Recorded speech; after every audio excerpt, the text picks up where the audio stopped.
warahmatullahi wabarakatuh. Perkenalkan, nama saya Amelia dari Program Studi Manajemen kelas 4H. Di video kali ini saya akan menjawab soal dari Bapak Ardi Hidayat SEMM selaku dosen mata kuliah Manajemen Keuangan. Yang saya ketahui tentang APBN adalah Rencana Keuangan Tahunan Pemerintah Negara Indonesia yang disetujui oleh DPR. APBN berisi daftar sistematis dan terperinci yang memuat rencana penerimaan dan pengeluaran negara selama 1 tahun. Anggaran proses terbentuknya APBN di Indonesia dimulai dari Presiden selaku lembaga eksekutif yang mempersiapkan rencana penerimaan dan pengeluaran. Kemudian diajukan ke lembaga legislatif yaitu DPR untuk pertimbangkan dan kemudian diputuskan dan ditetapkan sebagai undang-undang. APBN dalam Orde Baru dikelompokkan menjadi 2 sisi, yaitu sisi penerimaan dan sisi pengeluaran. Di sisi penerimaan, pengelompokan dibedakan menjadi kelompok penerimaan dalam negeri atau penerimaan rutin dan kelompok penerimaan pembangunan. Dan di sisi pengeluaran juga dikelompokkan menjadi kelompok pengeluaran rutin dan kelompok pengeluaran pembangunan.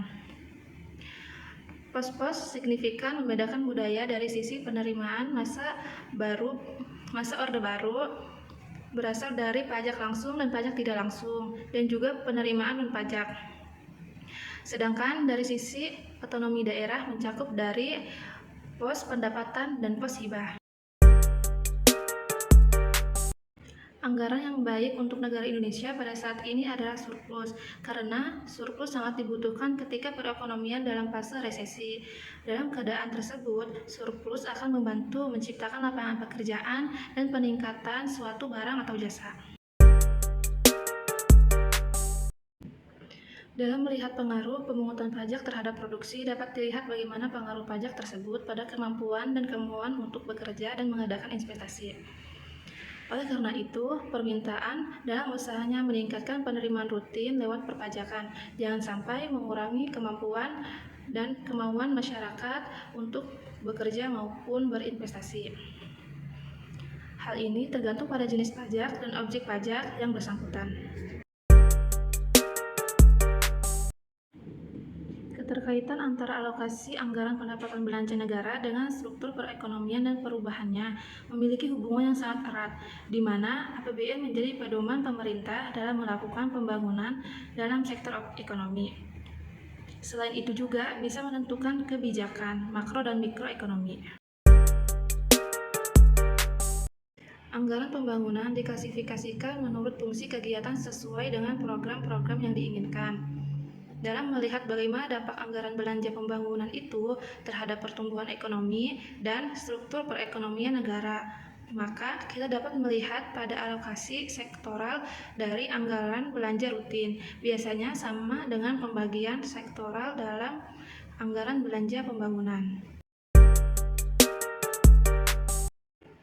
Namun demikian, karena terdapat faktor-faktor lain yang dampaknya tidak seiring dengan kebijakan pemungutan pajak, seperti kebijakan moneter dan perkreditan serta sistem pemungutan pajak yang kurang efektif dan efisien, maka kebijakan perpajakan untuk tujuan alokasi faktor-faktor produksi belum dapat dikatakan berhasil. Menurut saya benar bahwa pemungutan pajak sebagai sumber penerimaan negara ini perlu ditingkatkan karena sebagai sumber pendapatan negara. Pajak berfungsi untuk membiayai pengeluaran negara. Pajak digunakan untuk menjalankan tugas-tugas rutin negara dan melaksanakan pembangunan seperti menyediakan fasilitas kesehatan, pendidikan, infrastruktur, dan pelayanan publik lainnya. Demikian soal yang bisa saya jawab di video kali ini. Kurang lebihnya mohon maaf. Wassalamualaikum warahmatullahi wabarakatuh.